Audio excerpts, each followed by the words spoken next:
She was the Queen of Tejano music, a rising star whose voice captivated millions. But on March 31st, 1995, the unthinkable happened. A single bullet ended her life, and the person who pulled the trigger, her most trusted friend. Why did Yolanda Saldívar kill Selena? Was it jealousy, betrayal, or something far more twisted? This is the shocking story behind one of the most heartbreaking murders in music history. Stay with us, because the truth is deeper than you've ever heard.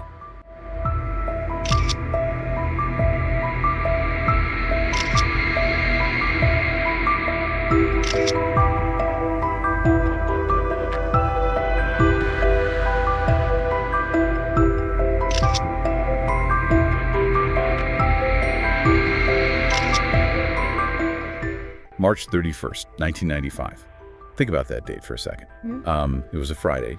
In a seemingly ordinary day's inn in Corpus Christi, Texas, something extraordinary and terrible was about to unfold. Inside room 158, a fierce argument reached its crescendo.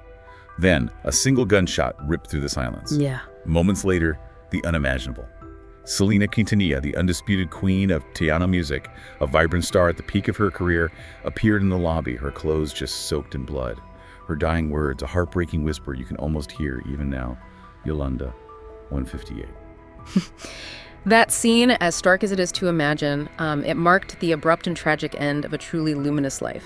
Selena wasn't just a talented singer. As the information you shared with us highlights, she was a cultural phenomenon during a real boom for Tejano music, a genre deeply rooted in Texas and, the Latino community. Right.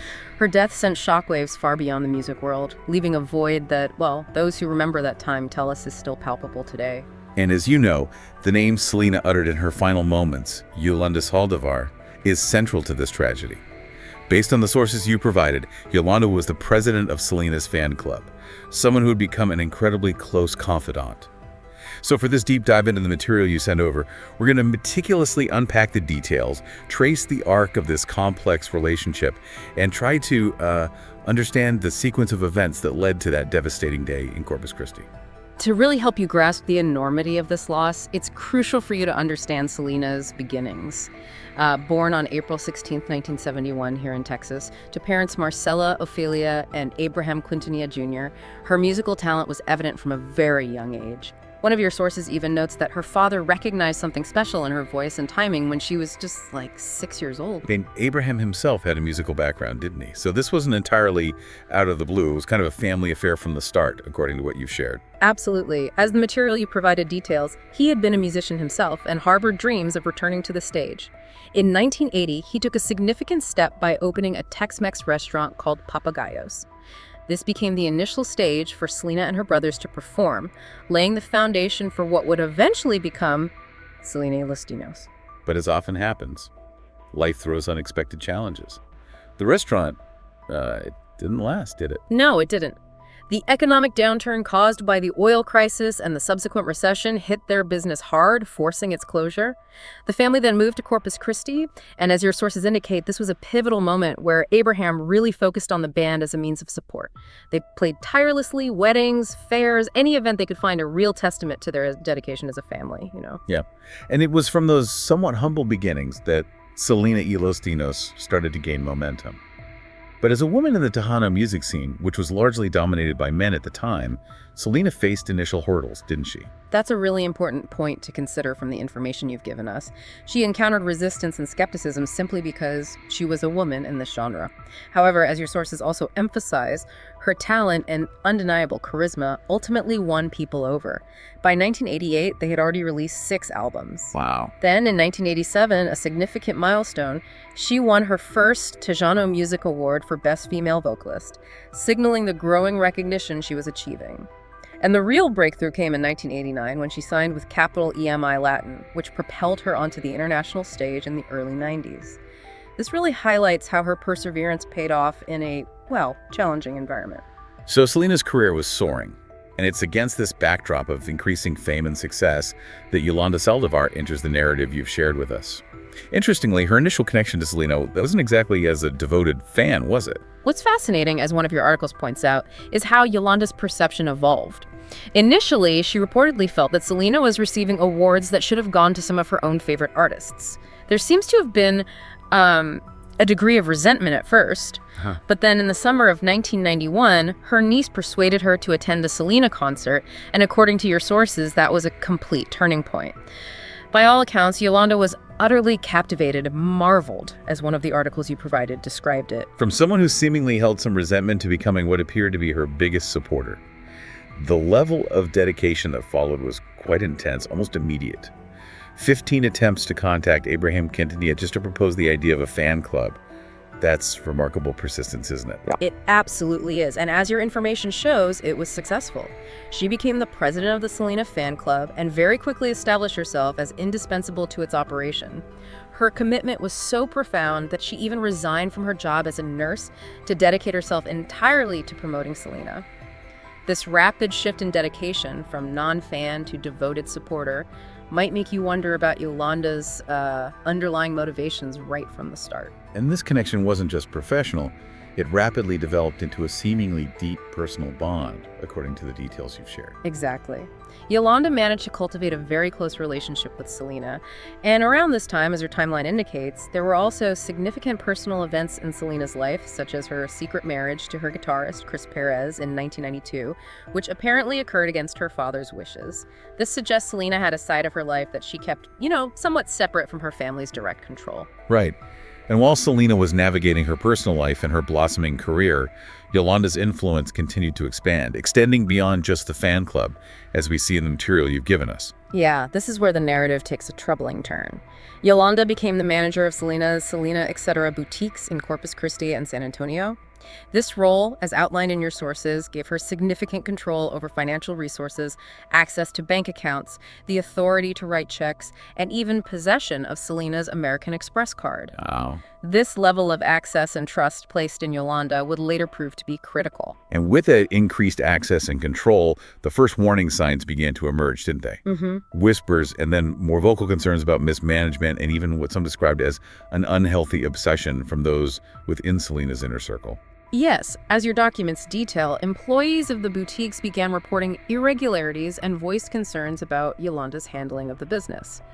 There were allegations of mismanagement, and perhaps more disturbingly, a growing perception that Yolanda's devotion to Selena had become obsessive.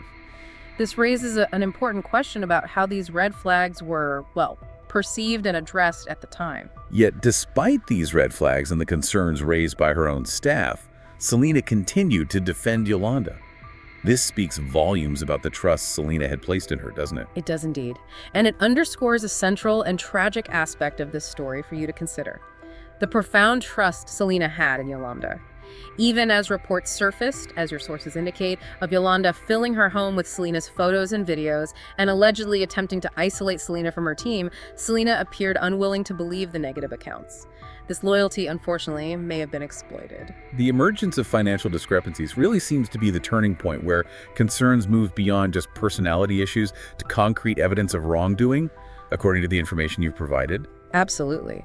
By December 1994, the financial problems were becoming undeniable, as your sources detail. Accounts didn't reconcile, sales weren't being properly documented, and there were clear indications that Yolanda was using Selena's credit card for personal expenses. This was no longer just suspicion. There was tangible evidence of financial mismanagement. And it wasn't solely Selena's personal finances that were affected, was it? There were also issues with the fan club's money, and the unexplained firings of employees only intensified the suspicion, based on what you've shared. Precisely. The handling of the fan club funds became increasingly questionable, as your sources illustrate, and the abrupt dismissal of employees who raised concerns further fueled the suspicion that something was seriously amiss. These actions, in hindsight, seem like, clear indicators of a deeper problem. Then came the letters in January 1995 that Abraham started receiving from fans who had paid for memberships but hadn't received anything in return. This provided concrete proof that something was seriously wrong with the fan club's finances under Yolanda's management, according to the information you shared. Exactly. This tangible evidence of fans being defrauded led to a more formal investigation, which, as your sources reveal, uncovered Yolanda's embezzlement of a significant sum over $60,000 through forged checks. That's a substantial breach of trust and a clear indication of financial malfeasance. The confrontation on March 9th must have been incredibly difficult. According to the material you've provided, when Abraham confronted Yolanda, she offered no plausible explanation. That led to his decision to forbid her from having any further contact with Selena. It was a decisive step, as your information shows. However, tragically, it wasn't the end of their interactions. Selena, still trusting or perhaps feeling she needed those financial documents from Yolanda for tax purposes, continued to communicate with her. That lingering connection, as we now know, had devastating consequences. Sadly, in the days that followed, Yolanda's behavior became increasingly erratic and manipulative, according to the timeline you've given us. She purchased a .38 caliber gun, initially claiming it was for protection due to alleged threats, then returned it, only to buy it again on March 26. This back and forth with the gun purchase is quite unsettling. It is. And as your sources detail, she used these false claims of threats and even fabricated accusations of sexual assault as a means to maintain contact with Selena, to manipulate her into these secret meetings. It reveals a desperate attempt to cling to control and influence over Selena. And all of this culminated in that final tragic meeting on March 31st.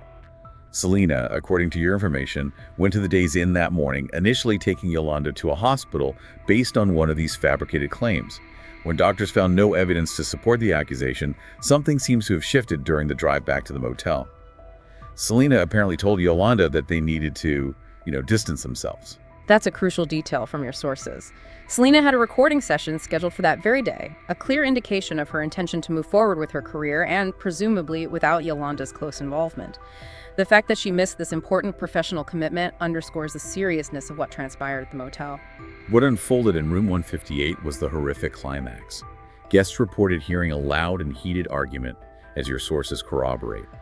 Selena was demanding the financial documents that Yolanda had been withholding. In that moment of intense confrontation, Yolanda, maybe in a fit of rage or desperation, retrieved the gun and shot Selena in the back. The image of Selena, mortally wounded, fleeing to the lobby, leaving a trail of blood as she desperately sought help, is just devastating to consider.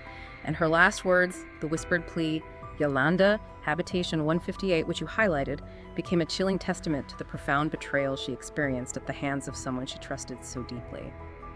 Despite being rushed to the hospital, the injury was fatal. Selena was tragically pronounced dead at 12:05 p.m. that day.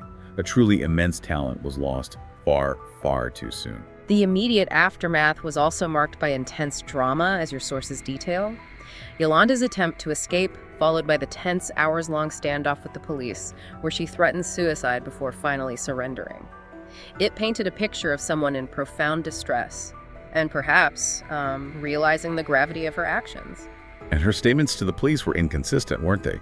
Ranging from claiming the shooting was accidental to even suggesting that Selena was trying to prevent her from taking her own life. Even now, the information you've shared indicates she maintains that the shooting was unintentional. Right.